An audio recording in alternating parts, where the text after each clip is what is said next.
our instinct is also wrong. I think we need to gain a bit more appreciation for the unexpected advantages of having to cope with a little mess. So let me give some examples from cognitive psychology, from complexity science, from social psychology, and of course, rock and roll. So cognitive psychology first. We've actually known for a while that certain kinds of difficulty, certain kinds of obstacle, can actually improve our performance. For example, the psychologist Daniel Oppenheimer, a few years ago, teamed up with high school teachers, and he asked them to reformat the handouts that they were giving to some of their classes. So the regular handout would be formatted in something straightforward, such as Helvetica or Times New Roman. But half these classes were getting handouts that were formatted in something sort of intense, like Hattenschweiler, or something with a zesty bounce, like Comic Sans italicized. These are really ugly fonts, and they're difficult fonts to read. But at the end of the semester, students were given exams, and the students who'd been asked to read the more difficult fonts had actually done better in their exams in a variety of subjects. And the reason is the difficult font had slowed them down, forced them to work a bit harder, to think a bit more about what they were reading, to interpret it, and so they learnt more. Another example.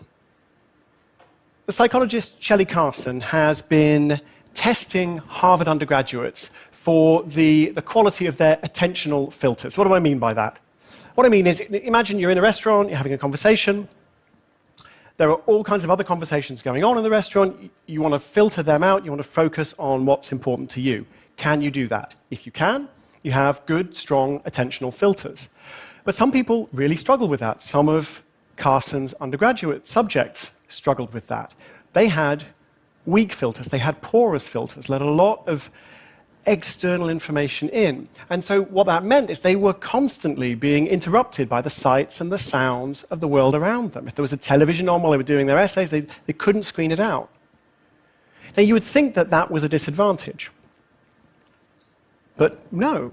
When Carson looked at what these students have achieved, the ones with the weak filters were vastly more likely to have some real creative milestone in their lives, to have published their first novel, to have released their first album.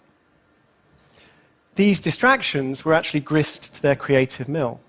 They were able to think outside the box because their box was full of holes. Let's talk about complexity science. So how do you solve a really complex problem? The world's full of complicated problems. How do you solve a really complicated problem? For example, you're trying to make a jet engine. There are lots and lots of different variables, the operating temperature, the materials, all the different dimensions, the shape. You can't solve that kind of problem all in one go. It's too hard. So what do? Well, one thing you can do is try to solve it step by step. So you have some kind of prototype, and you tweak it, you test it, you improve it. You tweak it, you test it, you improve it. Now, this idea of marginal gains will eventually get you a good jet engine, and it's been quite widely implemented in the world. So you'll hear about it, for example, in high-performance cycling. Web designers will talk about trying to optimize their web pages. They're looking for these step-by-step gains. That's a good way to solve a complicated problem. But you know what would make it a better way? A dash of mess. You add randomness early on in the process. You make crazy moves. You try stupid things that shouldn't work. And that will tend to make the problem-solving work better. And the reason for that is the trouble with the step-by-step process, the marginal gains, is they can walk you gradually down a dead end. And if you start with the randomness, that becomes less likely, and your problem-solving becomes more robust. Let's talk about social psychology. So the psychologist Catherine Phillips, with some colleagues, recently gave murder mystery problems to some students. And these students were collected in groups of 4, and they were given dossiers with information about a crime, and alibis and evidence, witness statements, and 3 suspects. And the groups of 4 students were asked to figure out who did it, who committed the crime. And there were 2 treatments in this experiment. So in some cases, these were 4 friends. They all knew each other well. In other cases, 3 friends and a stranger. Now, you can see where I'm going with this. Obviously, I'm going to say that the groups with the stranger solved the problem more effectively, which is true, they did. Actually, they solved the problem quite a lot more effectively. So the groups of 4 friends, they only had a 50-50 chance of getting the answer right, which is actually not that great. There's multiple choice, the 3 answers. 50-50 is not good. The 3 friends and the stranger, even though the stranger didn't have any extra information, even though it was just a case of how that changed the conversation to accommodate that awkwardness, the 3 friends and the stranger, they had a 75% chance of finding the right answer. That's quite a big leap in performance. But I think what's really interesting is not just that the 3 friends and the stranger did a better job, but how they felt about it. So when Catherine Phillips interviewed the groups of 4 friends, they had a nice time. They also thought they'd done a good job.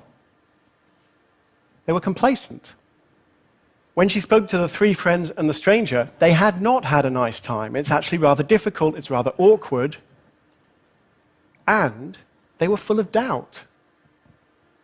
They didn't think they'd done a good job, even though they had. And I think that really exemplifies the challenge that we're dealing with here. Because, yeah, the ugly font, the awkward stranger, the random move, these disruptions help us solve problems. They help us become more creative. But we don't feel that they're helping us. We feel that they're getting in the way. And so we resist.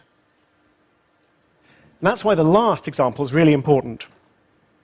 So I want to talk about somebody from the background of the world of rock and roll.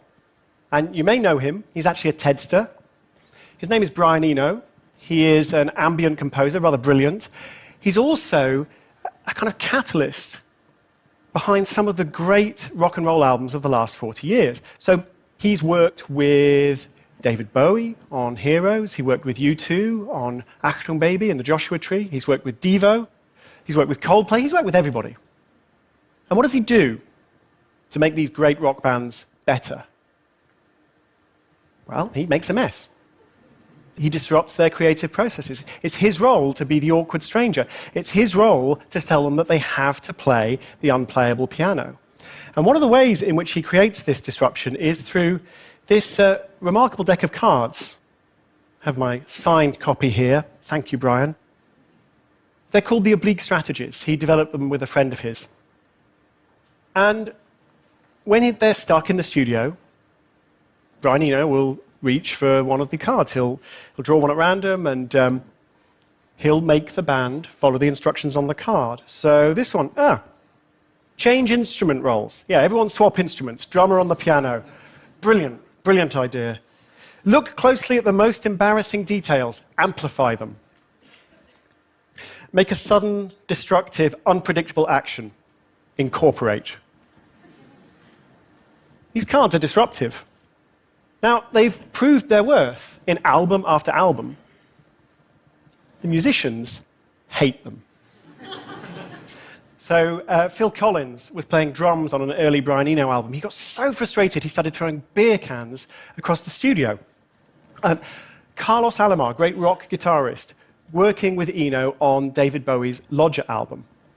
And at one point, he turns to Brian and says, "Brian, this experiment is stupid." But the thing is, it was a pretty good album, but also Carlos Alomar, 35 years later, now uses the oblique strategies. And he tells his students to use the oblique strategies because he's realized something. Just because you don't like it doesn't mean it isn't helping you. The strategies actually weren't a deck of cards originally. They were just a list on the recording studio wall, a checklist of things you might try if you got stuck. The list didn't work. You know why? Not messy enough. Your eye would go down the list and it would settle on whatever was the least disruptive, the least troublesome. which of course misses the point entirely. And what Brian Eno came to realize was, yes, we need to run the stupid experiments. We need to deal with the awkward strangers. We need to try to read the ugly fonts. These things help us. They help us solve problems. They help us be more creative. But also, we really need some persuasion if we're going to accept this. So however we do it, whether it's sheer willpower, whether it's the flip of a card, or whether it's a guilt trip from a German teenager, all of us from time to time need to sit down and try and play the unplayable piano. Thank you.